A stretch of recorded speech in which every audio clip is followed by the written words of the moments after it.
মালদাতে লোকসভা ভোটের প্রাক্কালে মালদার মানিকচকে বিজেপিতে ধস, শক্ত হলো কংগ্রেসের হাত। বিজেপির সংখ্যালঘু সেলের নেতা বিজেপি ছেড়ে কংগ্রেসে যোগদান করলেন। সংখ্যালঘু ভোটের ক্ষেত্রে কিছুটা হলেও ধস বিজেপির। এছাড়াও প্রায় শতাধিক বিজেপি ও তৃণমূল কর্মী কংগ্রেসে যোগদান করেছেন বলেই দাবি মানিকচক কংগ্রেস নেতৃত্বের। মানিকচক ব্লক কংগ্রেসের কার্যালয়ে যোগদান বলেই জানা গেছে। এখনো পর্যন্ত লোকসভা ভোটের নির্ঘণ্ট ঘোষণা হয়নি, তবে এক সপ্তাহ আগেই মালদহ উত্তর ও দক্ষিণ লোকসভা কেন্দ্রের প্রার্থী ঘোষণা করেছে বিজেপি।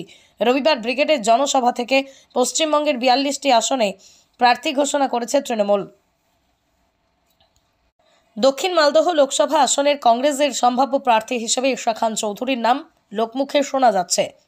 এদিন মানিকচক ব্লক কংগ্রেসের মূল কার্যালয়ে মানিকচকের প্রাক্তন বিধায়ক মোত্তাকিন আলমের হাত ধরে মালদহ জেলা বিজেপির সংখ্যালঘু সেলের সাধারণ সম্পাদক আক্কাস শেখ কংগ্রেসে যোগদান করেন। বিজেপির সংখ্যালঘু সেলের নেতার সাথে আরও প্রায় 50 জন সংখ্যালঘু সম্প্রদায়ের বিজেপি সমর্থক কংগ্রেসে যোগদান করে।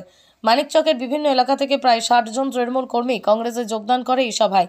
এমনই দাবি মানিকচক ব্লক কংগ্রেস নেতৃত্বের। কি বলবেন সেই প্রার্থী বিষয়ে, কতটা টক্কর দিতে পারবেন আপনারা?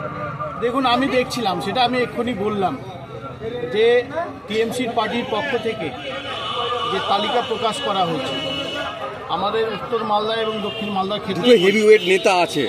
সেখানে তো আপনাদের হেভিওয়েট কাকে বলে? হেভিওয়েট তো মানুষই তৈরি করে। যারা এসছে তারা রাজনীতির কিছুই বুঝে না। আজকে দক্ষিণ মালদা বলুন আর উত্তর মালদার ক্ষেত্রে বলছি আপনাদের, দেখুন এরা অন্য জগতের লোক। মানুষের সেবা এরা বুঝেনি, মানুষের সেবা করতে পারবে না। মানুষের সেবা করার লোক লাগে। আজকে টিএমসির যে তালিকা প্রকাশ হয়েছে সারা বাংলা জুড়ে আমি লক্ষ্য করলাম। ইউসুফ পাঠান ক্রিকেটার বহরমপুরের মাটিতে নিয়েছেন অলিদার বিরুদ্ধে লড়াই করে। এটি কি সম্ভব? হ্যাঁ, তিনি কি করবেন? তিনি ক্রিকেট খেলেন। মানুষের সেবার তো কিছু বুঝেন না, তাকে নিয়ে এসে চমক দেওয়া হচ্ছে। এখানে অদিতদাকে ওখানে একটা হারানোর চক্রান্ত, যে ইউসুফ পাঠানকে নিয়ে আসো, ভোট কাটাকাটি করে বিজেপি ওখানে জিতবে। আসলে এই বাংলার মুখ্যমন্ত্রী হচ্ছে বিজেপির বি টিম হয়ে কাজ করছে।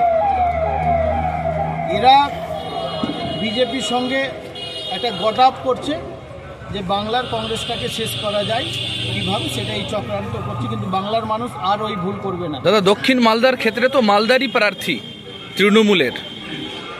হ্যাঁ, দেখুন ওনাকে তো আমরা চিনিও না, যিনি প্রার্থী হয়েছেন। আমি তো বললাম যে রাজনীতির জগতের লোক আমার মনে হচ্ছেন, আমি তো চিনি না ওনাকে। অনেক অনেক অনেক অনেক তো টিএমসির নেতা ছিল, জানি না তাকে কেন দিলেন ওই সিটটা, কি অকভার দিলেন কংগ্রেসকে, আমরা বুঝলাম না। তো আশা করছি যে আমরা ঈশা খান চৌধুরী দক্ষিণ মালদাতে 2 লক্ষ ভোটে জিতবে, এটা আপনাদের বলতে। আমি বিজেপিতে ছিলাম। আচ্ছা। বিজেপির মালদা জেলা সংখ্যালঘু সেলের সেক্রেটারি পদেও ছিলাম। আচ্ছা। বিজেপি থেকে আমি কংগ্রেসে আসলাম। কেন এই ভোটের মুখে দল পরিবর্তন কেন করলেন?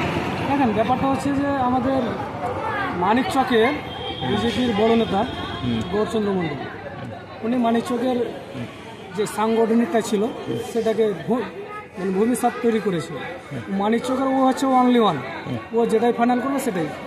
আচ্ছা, ভারতীয় জনতা পার্টি বিজেপি পার্টি হলো জনতার পার্টি, একজনে কেউ কখনো ফাইনাল করতে পারে না। ও একাই সিদ্ধান্ত নেবে সব কিছু। আমি পদে থেকে পদের কাজ করতে পারছি না, ফলে আমি দলত্যাগ করলাম। তাহলে আজকে কংগ্রেসেই বা কেন, অন্য কোনো দলে না? দেখেন, কংগ্রেসে আসলাম এটুকুই বলবো যে আমাদের রাজ্যের মুখ্যমন্ত্রী